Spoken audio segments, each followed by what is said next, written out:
Hi guys, good morning everyone. Today's video is pagpasok natin sa...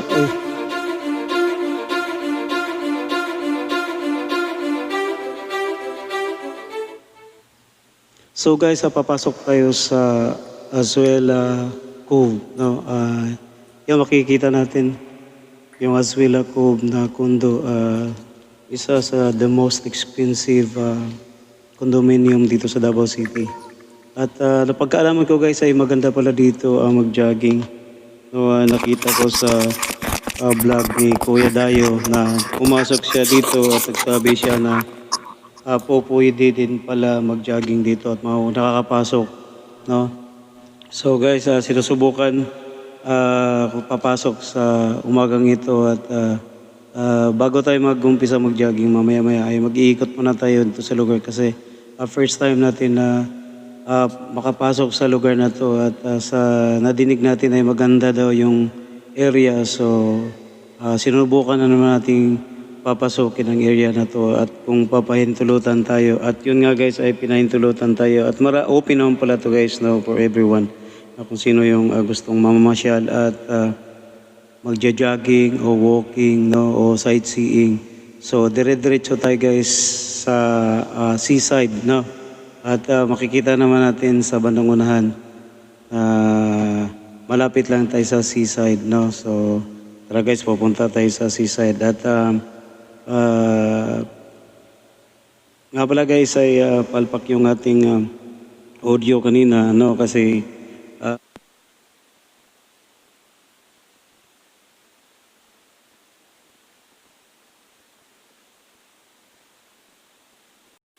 so guys, pasensya na kayo naputol kanina kasi nalubat yung ating mic no at yun pala yung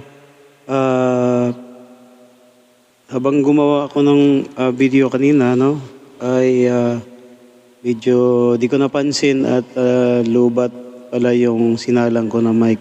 So parang nakamute tuloy siya guys. Pero kaya ginagamitan ko ng voiceover. Kaya sinsya na kayo guys. At balik tayo guys. So yan, nakikita nyo guys ay pupunta tayo sa seaside no. Dito na tayo sa seaside no, harap ng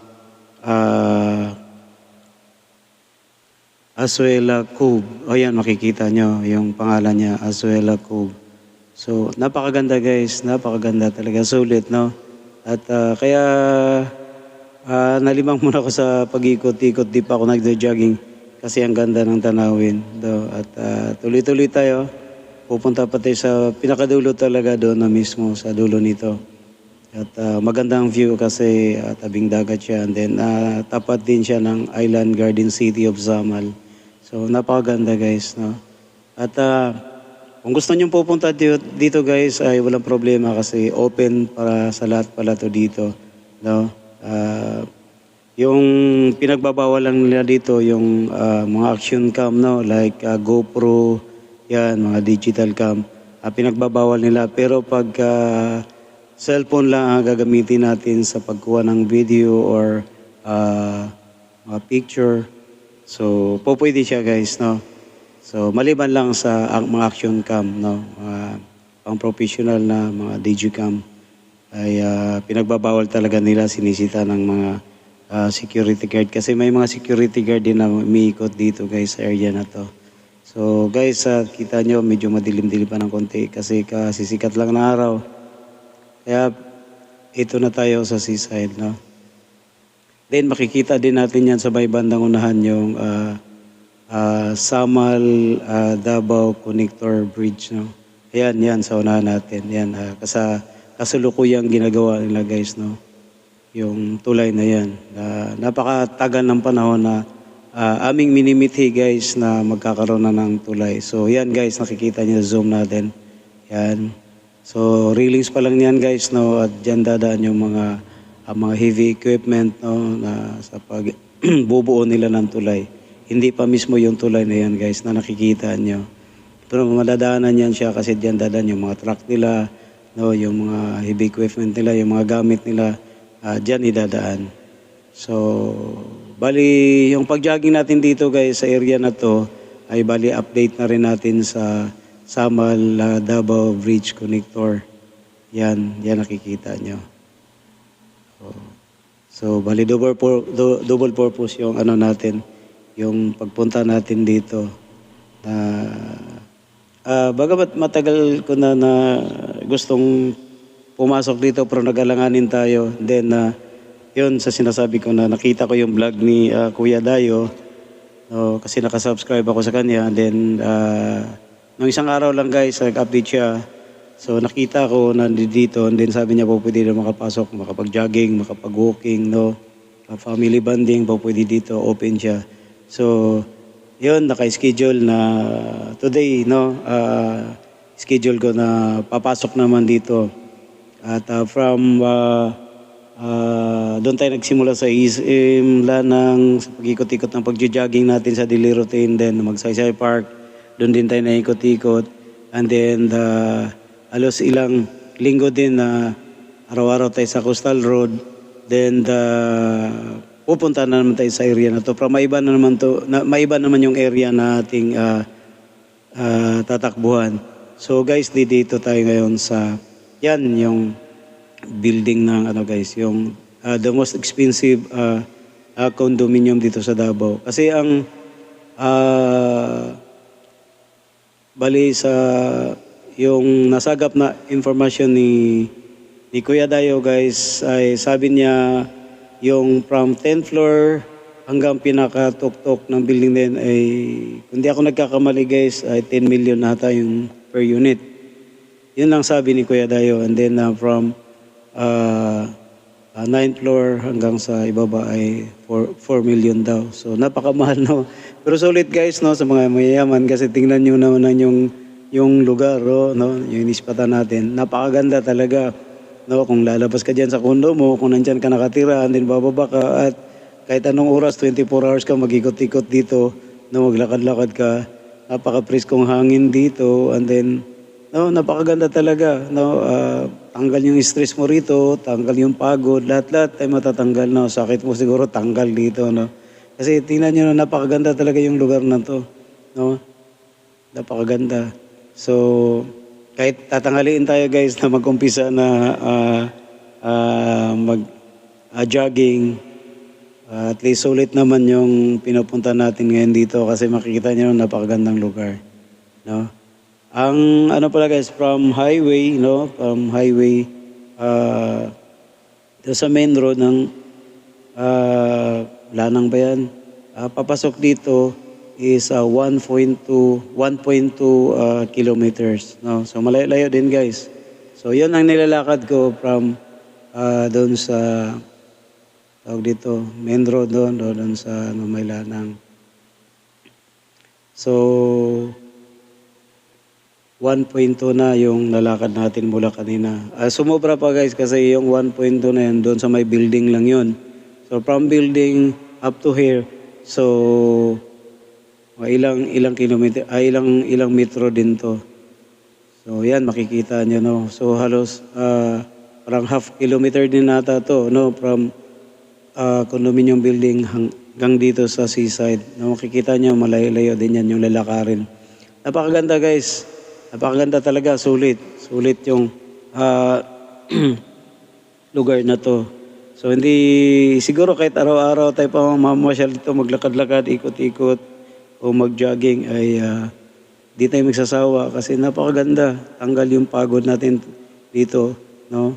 Bagamat papawisan ng gusto dito kasi napakaganda, no? Hindi ka makaramdam ng pagod kapag dito ka tatakbo. So, open to guys, no? Open ang area na to para mag-walking, mag-jogging. Nakikita nyo naman, no? Makikita naman yun sa video na to na marami. Sobrang daming nag-jogging lalo na ngayon Saturday, so walang pasok yung iba. Kaya nandito. So family bonding din sila, no? Kaya nakikita no, may nag-jogging, no? So ang ganda ng lugar na to. Kung gusto niyo pupunta dito guys, ay open to, no? Di ko lang alam kung sa gabi kung anong oras open sila na magpapasok ng gustong mag-walking, mag-jogging dito. Pero base sa nasagap nating impormasyon ay pwede tayong papasok dito. No, hindi lang natin alam kung sa gabi kung anong oras.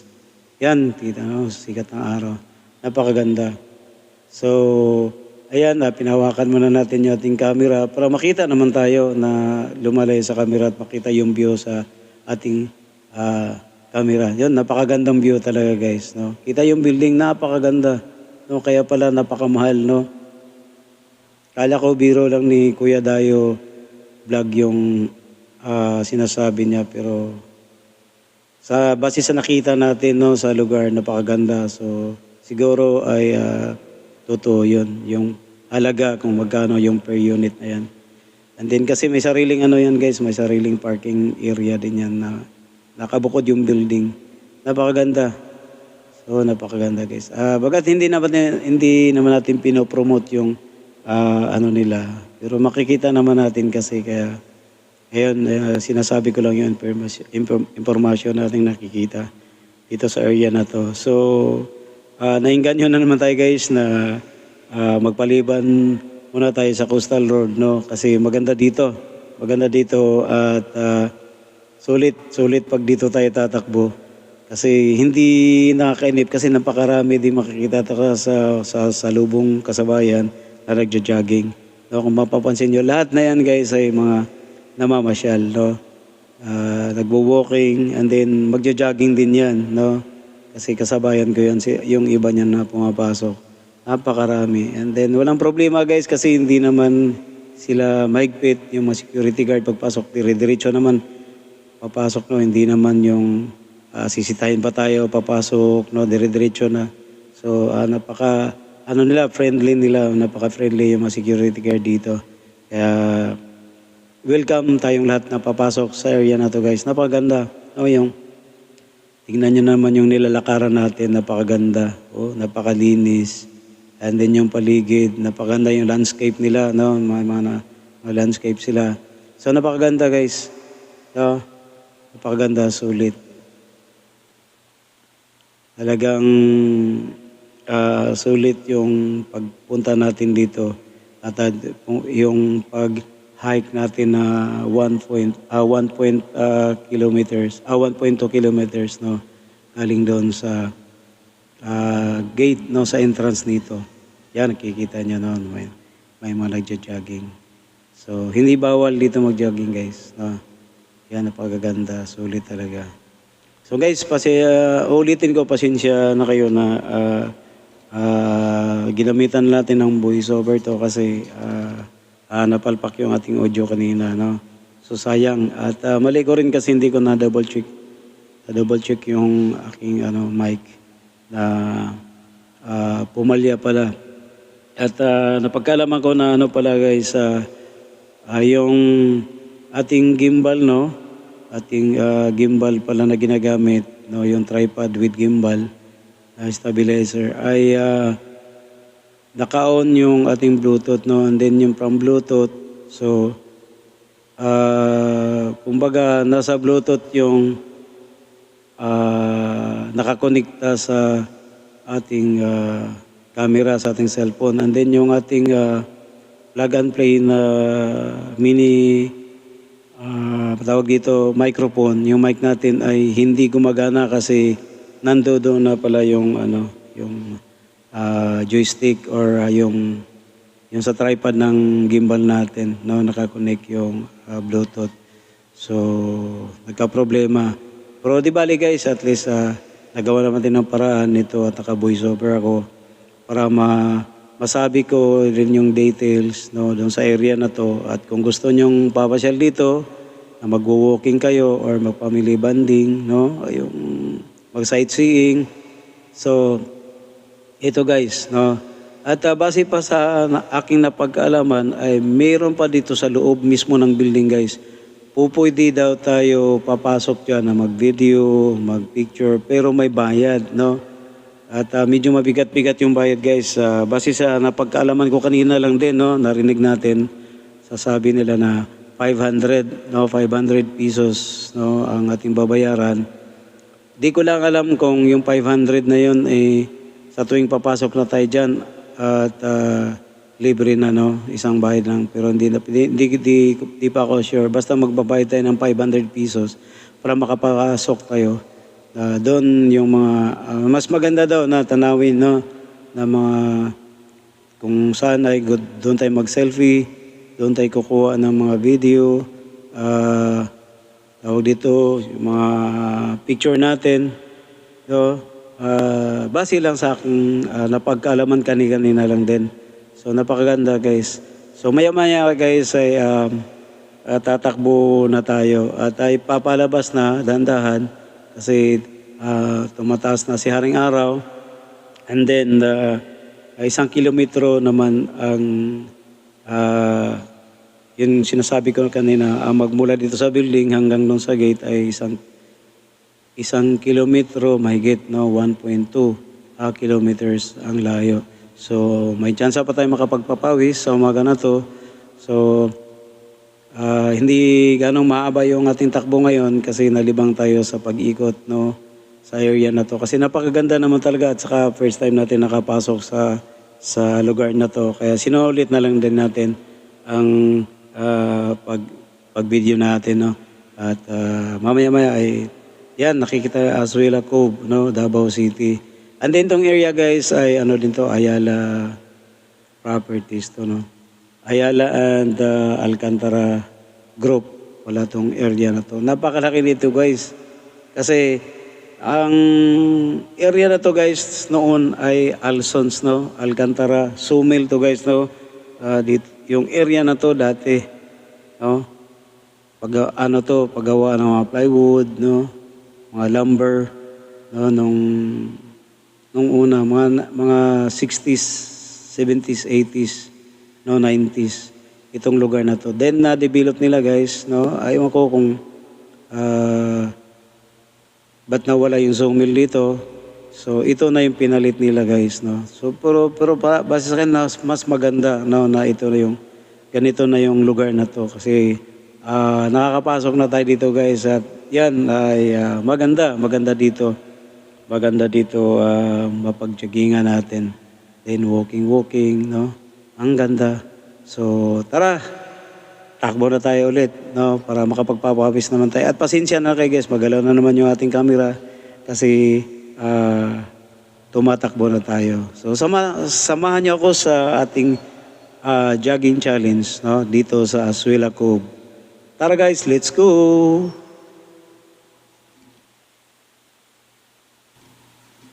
Hi guys, minsan pa pala ay in-invite ko yung ating mga viewers, no, na hindi pa naka-subscribe. Please don't forget to like, share, and subscribe.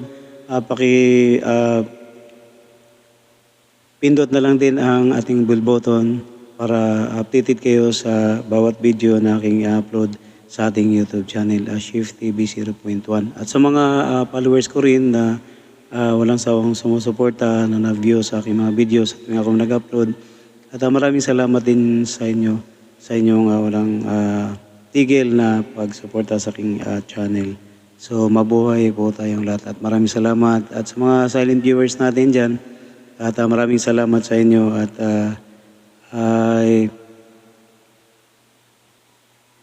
hindi ko man kayo maisa-isa na i-shoutout natin ang ating mga kaibigan na nag-subscribe sa ating channel. Pero kasama na kayo sa aking pagpapasalamat sa inyong lahat. So, tuloy tayo sa pag-jogging guys. So, samahan niyo ako ulit. At hanggang sa susunod na ating mga video ay sana nandiyan pa rin kayo. So, maraming salamat guys. Hanggang sa muli.